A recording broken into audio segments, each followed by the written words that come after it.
So welcome everybody to today's webinar. It is the last for this year and it's the 11th of May. And this webinar is all about the BePartnerReady.com program elements. It's a 30-minute webinar. I'm going to gallop through the content in about 15-20 minutes, and then I've got some awesome questions that I'll take from the registrations that came in. And then if anyone else has any other questions that have come up during the webinar, then please type them into the chat box. Let's just focus on the chat box rather than the Q&A because it just means I'm having to juggle two things. So anyway, let's go. Welcome, Mike. Thank you very much.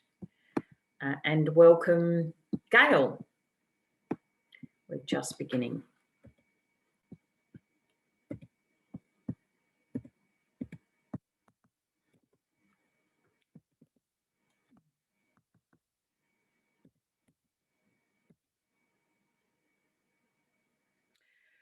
So what we promised you that we would go through the key elements of the BePartnerReady.com program and we would answer some of your questions. So it's a fairly straightforward little package today.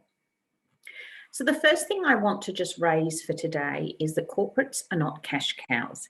Corporates love solving social problems. And when a non-profit or a social enterprise approaches a corporate, it needs to be very much a mutual benefit conversation. And often what happens is non-profits go to the corporate sector and they use the language of partnership, but really all they want is money. So there is an exercise that you can do via our website. I know some of you have already done it. It's called Setting an Intention. It's a free exercise. We will send you the link after the webinar. And that helps you to set your intention for corporate partnership. So how can a corporate help you to achieve your vision, mission, and purpose? If you position it at that level, rather than them being just a line item in the budget, so corporate partnerships, we're going to bring in this amount of money, it will have your board take it much more seriously because these corporates are going to help you achieve your vision, mission, and purpose. And also when you approach the corporate, they're going to feel as if they're going to help you to solve social problems rather than them just being seen as a cash cow. I've done numerous research over the years and I also work with corporates day in, day out through my other business, Cavell & Co. And this is the one bugbear of corporates. They feel that non-profits always come to them with their hand out. So that's an important distinction. The other thing I wanted to present before we jump into the 7 steps is there are 7 benefits from a corporate and a corporate partnership, and cash is just one of them. And often if you just focus on cash, you will not unlock the budget because it's just not the focus that's going to really resonate or appeal with corporates. So there are 7 key things that you can elicit from a corporate, including, fantastic skills, contacts, mass market awareness. If you've got a message that you want to get out to the community, I'm sure you don't have a multi-million-dollar marketing budget. Corporates can help you disseminate that message. So that infographic will also come to you with slides and the recording from today. The other thing I'd like to present is there's not just one purse, but 4. The 4 purses are featured in an infographic, which I will send you after the webinar. But let's just talk about the 4 purses. The first one is the human resources purse. The second is the philanthropic purse. The third is the CSR purse. And the last one is the marketing purse. The reason it's important for you to understand the purses is that the person holding the purse, that purse or the budget will dictate why they want to partner with a charity in the first place, how they're going to measure it, what they're going to want back from it, and also the language they use. So let's just have a quick look at the purses. The HR person, let's just say we're working with a large company like Westpac. It's an easy one. And Westpac would definitely have all 4 purses. The smaller the company, the less likely they're going to have 4 distinct purses, 4 distinct departments, 4 different people holding the purse. But the larger the company, they will definitely have these purses. Human resources person. Now, if you think about it, they're in charge of staff, well-being, culture, recruitment, that kind of thing. So what are they going to want to partner with a non-profit for? Have a think about it. It's going to be And everyone I know is thinking volunteering, but that's just the vehicle. What is the outcome they want to achieve? It's going to be staff motivation, increasing pride, and reducing turnover. That is the primary thing. And at the moment, staff are scattered. So corporates are definitely looking for opportunities to get their people together in an inspiring, community-oriented exercise to build that teamwork, to get them together. And of course, now we are able to come together. Of course, it depends on what state you're in, but we are able to physically gather now. So that's going to be the main thing they're looking for. So that's the language you need to use. And in the infographic that I'll send you, it's got all the different job titles, the different language that they use. So you can really clearly distinguish the difference. It also works in reverse. If a company approaches you, the number one thing you need to know before having a conversation with them is, what is your job title? I am stunned at how many nonprofits come to me and they say, oh, we've been chatting to this company, we've had 2 or 3 meetings, we can't seem to get it across the line. And I say, well, what's the job title of the person? And they don't know. That is the important thing, because that will dictate what they want, the language you should be using, etc. Philanthropic purse. Often this is the head of foundation or sometimes a trust. A company will often decide that they want to invest in community projects and they want to ring fence the budget. So they set up a foundation or a trust. Obviously, the thing that they want is social outcomes, but there's going to be a particular theme. Companies will generally set a theme which is either health or reducing poverty or whatever. So if you fit within those guidelines, then you've got a good chance of potentially extracting some skills, resources, and money from the foundation. Those 2 purses, we don't really focus on those. You know how to do those. There's often not a great deal of money there. Yes, there might be a couple of million in a foundation, but they're not going to give it to just one charity. They'll often slice it up into smaller grants. So the BePartnerReady.com program will help you put better, more robust, more refined proposals to these organisations, but that's not what it's designed for. It's designed for the other 2 purses, which is the CSR purse and the marketing purse. The CSR person is after social impact, but also reputation.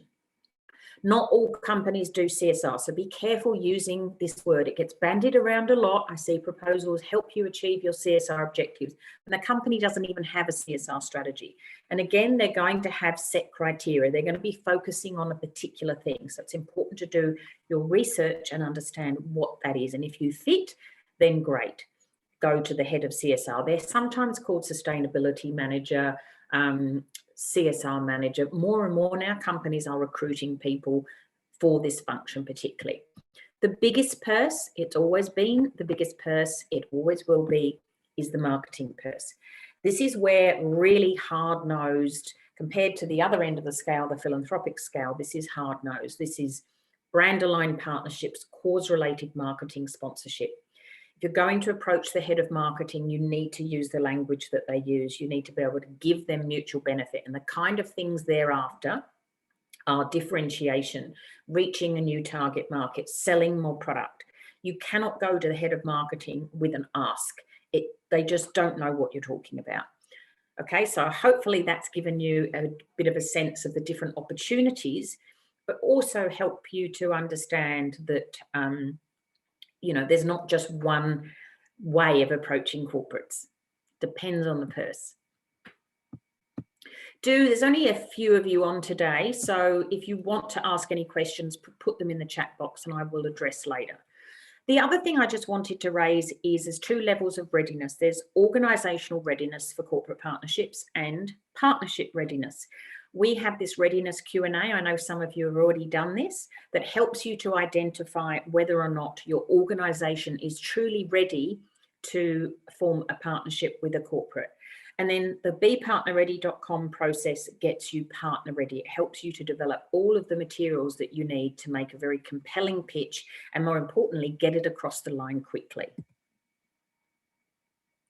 The key readiness factors include things like having the right person to drive this strategy, having board support, obviously having the time to prepare and then manage the relationships, whether or not you're marketing savvy. If you don't have a marketing plan, if your brand, you know, isn't sophisticated and supported, it's not going to really sit well with someone if you want to pitch to the marketing manager. So there's a whole range of things in that readiness Q&A, and if you do the Q&A, you'll get a score out of 100. Green is 80 to 100. That means you're pretty much ready. Amber is you've got a few things to fix, and ready is you're not ready. And we don't allow people who have a red score to join us on the BePartnerReady.com program because we feel that they're not going to get a result. So before I dive into the steps, there are 2 ways that you can approach corporate partnerships. There is the hard, easy way, and there's the easy, hard way. Most nonprofits take the easy, hard way. And generally what that looks like is they'll go to their board and ask for some contacts. Who do you know in the corporate sector? And they might break it up into different industries, so a car company and a bank and a blah. And then they'll put some slides together and then they'll make the approach. That is what I call the easy, hard way, because it's fairly easy to do that. But when it gets hard is when the rubber hits the road. So if you are fortunate enough to get a meeting because someone knows somebody, it's very, very hard to get it across the line because you haven't done the necessary preparation or thinking in order to, first of all, answer the questions at that very first meeting. How you respond to questions is whether or not they're going to take it further or not. And I've seen too many people really flail at that very first meeting because they haven't done the necessary preparation. The hard, easy way, unfortunately, is our way. And it's based on 25 years of working in the real world and using this process in the real world. So the hard, easy way is to spend 7 months preparing all of the materials, getting your organization all aligned to your brand valuation, deciding which assets you're going to offer and all of that, and then approaching at the right time. Things get easy at that point when you pitch because you've done all the work. I've sat in meetings with organisations like the Murdoch Children's Research Institute, Greening Australia, School FUNRUN, where the corporate has said yes in that first meeting because they've been able to answer every question that the corporate throws at them. And they're ready with, they know exactly what the corporate's going to ask for because they've prepared. So most nonprofits fail at corporate partnerships because they take the easy way. They go at the wrong time. So there is a right time to pitch. They use the wrong language, which is why we've developed the 4 purses infographic. And often they're not adequately prepared. They don't do the necessary research. The 7 steps will be sent to you as an infographic if you don't already have it. And I'm going to dive into them now. Does anyone have any questions before I jump in about what I just shared? If you do, just type it into the chat box and I'll answer it. So the first thing we do is setting your intention. As I said previously, there is an opportunity for you to do that. But if you don't know where you're going, you'll end up somewhere else. So it's very important that you set your intention for corporate partnerships. And we end up with a very clear and smart objective that's based on how a corporate can help you achieve your vision, mission, and purpose. That's our intention. Once you've set your intention, then we work on the SWOTer. Everyone's done a SWOT analysis, I presume. Strengths, weaknesses, opportunities, and threats. The difference with ours is the first thing is, it's a SWOTer in relation to your intention. So what does success look like? And what are the strengths that are going to help you get there? What are the opportunities that you can leverage? What are the threats that are going to potentially trip you up? And what are the weaknesses?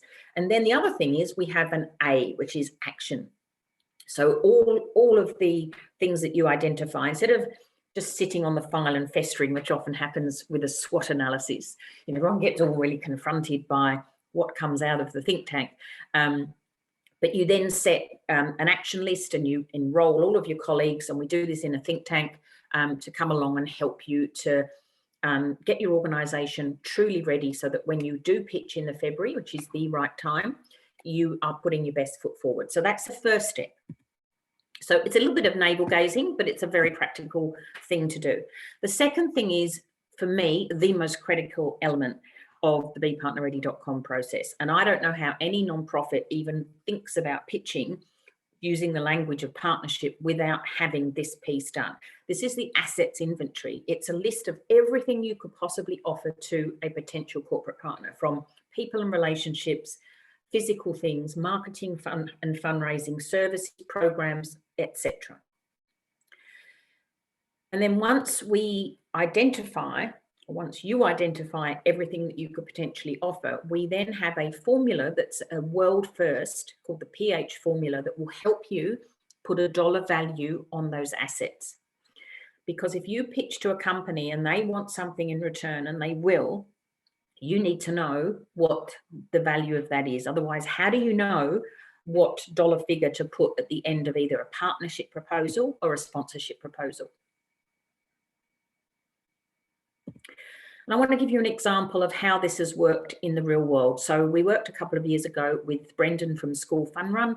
His organisation runs this event, or it's numerous events actually, through the school terms, where kids come together, they organise a fun run to raise money for the school. Obviously they get fit, they have fun, and it's a fantastic event. So Brendan, for many years, previously had a number of sponsors, but in the last 5 years, he just could not get any across the line. And when I said to him, well, tell me what your pitch is, the major problem was his only rationale for why he was asking for $180,000 was because that's what he had previously got. Now, that's not going to cut it, particularly in this environment. You cannot go to the head of marketing and say, I want 180,000 because blah, blah, paid that a few years ago. Most nonprofits literally guess at this. Now, Brendan has his assets broken down, as you can see here. This is one of the slides from his presentation, into public relations, website collateral, so there was branded opportunities there, socials and EDMs, printed material, so there's obviously a lot of material that kids take home. And then there was an extra thing called the Community Day program that was a specific thing that was sponsorable. He could demonstrate that he was offering $2.5 million worth of branded, tangible assets for $180,000. So that's a very attractive offer. And he pitched it to Nature's Way, and they grabbed it with both hands. So within a couple of months of going to market for the very first time, he signed up a significant partner. He's also in conversation with 2 other majors who couldn't quite get on board in a COVID year, but are really keen to come on board this year. So doing that exercise is absolutely critical. The third piece is the prospects list. So normally organisations will jump to this bit first. Ours comes at step 3. What we do is we start with a big list of about 200 to 300 through a think tank. We go through 8 different categories, and it's all about identifying brands and companies that have a natural synergy with your organisation, what you do, your values, your brand personality and everything. It's not about who you know. We send the list to the board at the very last point to say, do you know anyone at this prospect that we've identified? We then hone it down to a prospect list of about 30, and then we break it up into 2 hot lists. One for pitching in February, March to those companies on a July-June financial year, which is about 70% of companies in Australia. So the bulk of companies will be looking at how to set their budget then, and that's when you need to be in front of them. And then we do a hot list for August, which is for those calendar year companies. Tends to be the big global companies, so IKEA, IBM, those kinds of companies. And then we research them. We have templates for all of this that we provide as part of the program. So Pet Rescue is a good example of an organisation that went through our process. They already had a fantastic partnership with Pedigree, but they wanted more. And they ended up, after doing this process, signing up 2 new partners, which was Petstock and Woolworths. Now, Woolworths may not have been an obvious one. They sell dog food, but the key reason that they identified Woolworths is that at the time they were running TV ads about their pet insurance. So they identified a really strong synergy there. Now, if you're an organisation that doesn't have a lot to sponsor, so you might have a couple of things, maybe an event, campaign or program that is truly sponsorable, and that means there are tangible benefits, then once those things are sponsored, then what else? Well, the way to partner with companies and to get untied funding is through brand aligned partnerships. Greening Australia worked with us a couple of years ago, and at the end of the process pitched to Sukin, and they would never have thought of aligning with a beauty brand. They'd always approached organisations that were obviously committed to the environment, but Sukin are all about nature, and they approached them and signed them up. So the prospects post process will reveal companies and brands that you would never have thought of. And you will often be pitching to companies that haven't been approached by every other charity because they're not the standard, sort of on the standard list. Step 4 is the credentials presentation, where we provide real world examples, templates, etc. So you can prepare a very compelling 15 to 20 minute slide deck for presentation to corporates at the first meeting. One of the critical elements of this step is what we call a synergy chart. It is a simple Venn diagram, but it shows the organisation on the left. So the left is Nature's Way, School FUNRUN on the right, and the synergies in the middle. This slide literally is the winning slide. You could almost sign up a brand aligned partnership using this. I think I've got one more. Yes, this is the one that Greening presented to Bluntstone. So you will get the slides and you can have a closer look at this later. Step 5 is the final step of the preparation, where all of it comes together in a partnership model. Now here we work with you to put a value on your brand, so that if you partner with an organisation that wants to borrow your brand, either putting it on their product or in the marketplace, you set the minimum guarantee for that. If you don't have that, and if you don't know what that is, then the company ends up telling you how much they're going to give you. So they're effectively telling you what your brand is worth. And I just don't think that's fair or equitable. We also create a set of guidelines, or what we call rules of engagement. So you work out who's going to do what are you going to call them, what's your minimum guarantee. So everyone is aligned to how this is going to work. And then we have a step where everything is finalised and reviewed, and a pitch to management and board to make sure they're right across it. You do not want to be going out in February pitching a dollar amount, pitching assets, when that is not signed off by your management board. December obviously is a write-off month. For some people it's a catch-up month, but we like to give people a chance to just rest and refresh, and then they come back in January when they start writing their compelling emails to send to the prospect for the 1st of February. So the 1st of February is that key time. I say to my students, don't get married, don't have a baby in February, because you literally only have an 8-week window. If you pitch to companies on a July-June financial year in May, it is too late. Their budget has already been allocated. It may not have been spent, but it's been allocated. If you want $5,000 or $10,000, there's always a little bit slopping around, but we're more interested in securing $150,000, $200,000 partnership per year. So Vodafone Foundation, Hello Sunday Morning pitched to Vodafone Foundation, I think it was 7 years ago now, and they still have a lovely relationship with them. And Jamie had just completed the BePartnerReady.com program. It just so happened that Vodafone were my client as well, so that was really interesting. Of the 5 organisations that pitched, 2 had done the BePartnerReady.com program, or the previous version of that, the previous incarnation, which was called HeartSmart. And the client said it was pretty obvious to me which 2 had done it, because the way they pitched, the way they identified the synergies. And in the end, Jamie won the pitch, signed them up for a 3-year partnership, which was reviewed.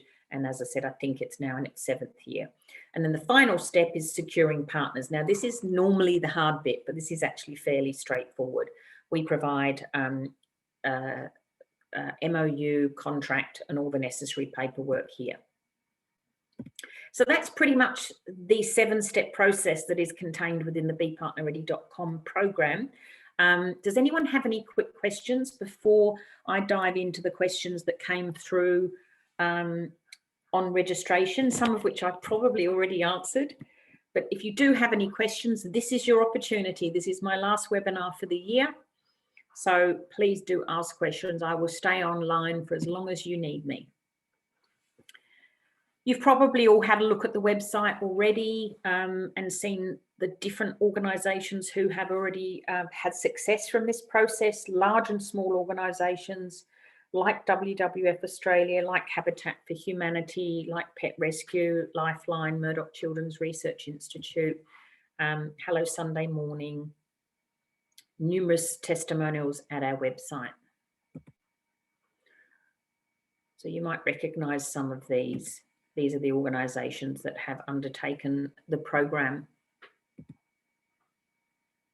So I've touched on timing, critical element. I've seen so many organisations do this process, and as much as I bang on about the timing, it gets to February and for some reason they get distracted with something else and they don't pitch at the right time, and then they start pitching in the May and wonder why they can't even get a response from someone. Here's the thing about the purses, the 4 purses. There's one purse that is fairly easy to get a response from. That is the foundation purse. Why? Because the head of foundation, it's their job to meet with charities, because it's their job to disseminate money. So if you do fit with their criteria, they are probably going to meet with you.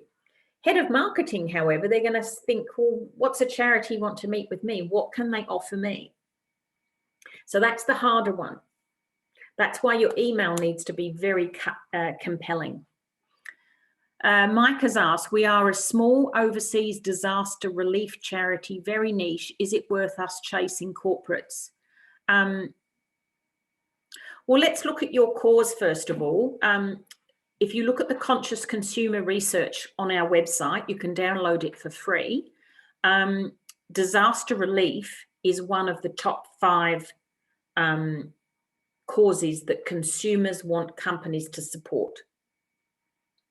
So you may be niche, but you're popular. And obviously it came about from, we've had a lot of natural disasters over the last 5 years, and also the bushfires brought it very much at home. So you have a popular cause. The fact that you're small, that may mean that you're a little bit under-resourced, but the size of your organisation isn't going to matter to the company. Sometimes they want a well-known charity, and that can go against you, but more and more organisations are wanting to partner with charities that aren't terribly well-known, so that they can kind of own the relationship, and when they go public with it, they're coming out with something new and fresh. Have you done, Mike, your shelter box? Have you done the readiness Q&A, Mike? I don't think you have you? No. Okay, we'll do the readiness Q&A. And we're happy to have a chat to you, whether you're red, green or amber. We will schedule a call with you to talk through. And I can absolutely guarantee you, we will give you an honest answer. If we don't think this is right for you, we'll say so. We're not the type of organisation that just wants people to do our program because it's money in the bank.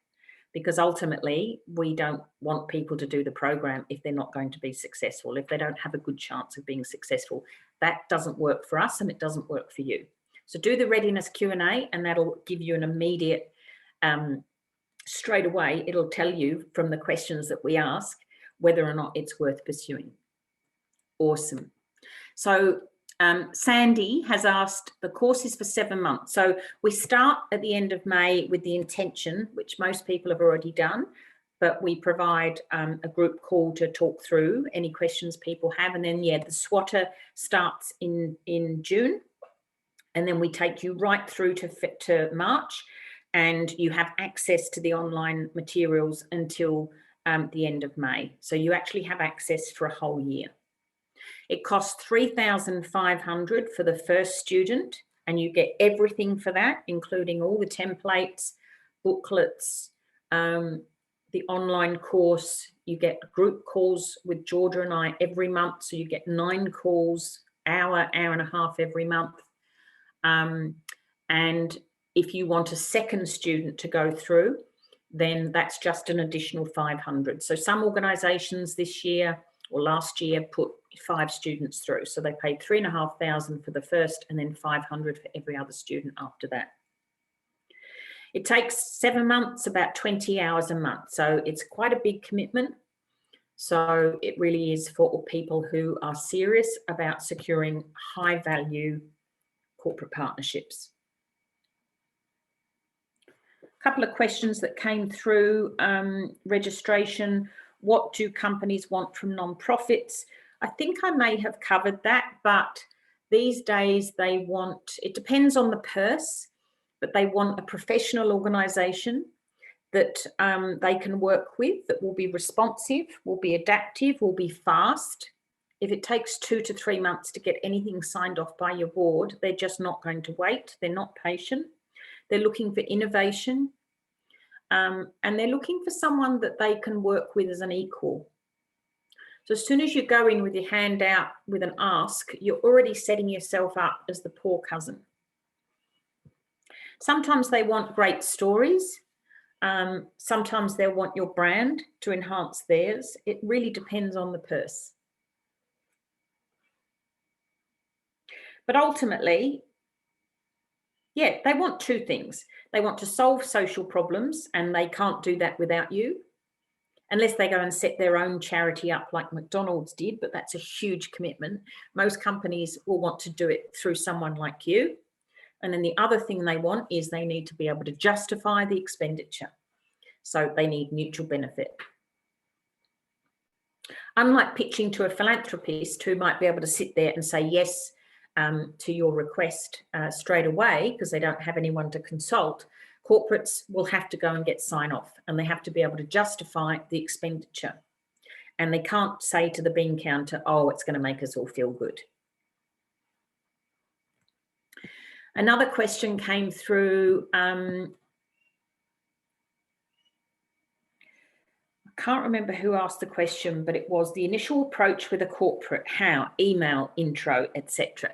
So how we do it, and we've tested this over probably in a robust way. We've tested this for the last 8-9 years. And obviously, as the world changes, these things change. But at the moment, the best way of doing it is to send a compelling email, 3 paragraphs. First one is all about them, the company. Second paragraph, the synergies. Third paragraph, invitation to meet. Do not ever send a proposal. Do not try and pitch in an email. They will not read it. Subject header, critical, needs to be about them. I'm amazed at how many people waste the subject header in an email. It's the first thing you see, and if you like that, you might read the email.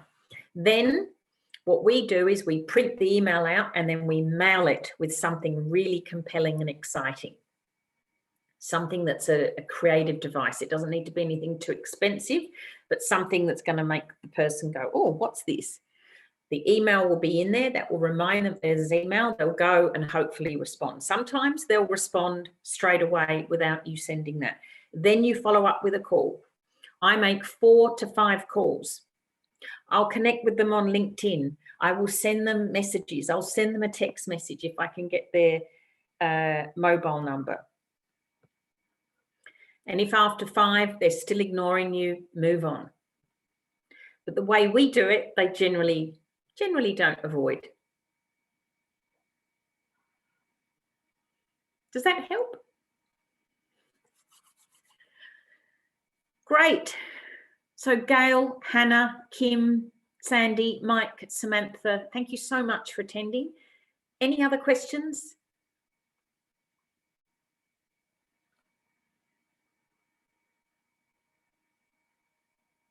If you do have a question, pop it in the chat box.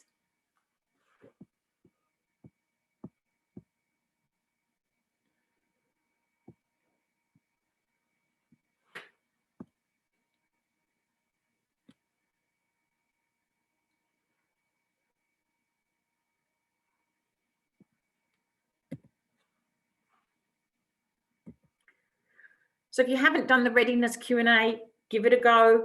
Here's the link. When you get the slides through this afternoon, you can link through there. And the program closes for registration on Monday at 5 p.m. and we start in a couple of weeks. And it is the only time that we run it this year. So we don't run it twice a year. We run it once a year and we get you ready to pitch at the right time. So if this course speaks to you, get your readiness Q&A. It's a prerequisite for doing the course, and get your registration in by Monday. It's $3,500 upfront, or you can pay over 7 months for those with cash flow issues.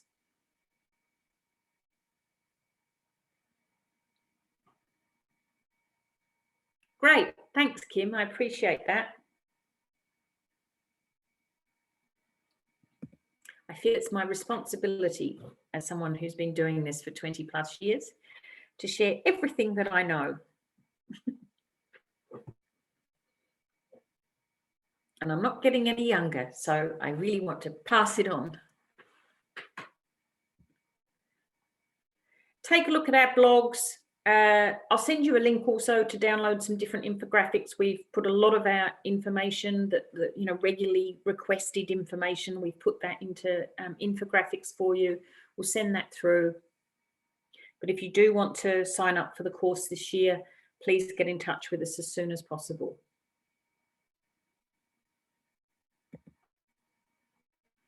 And if you haven't already, connect with me on LinkedIn.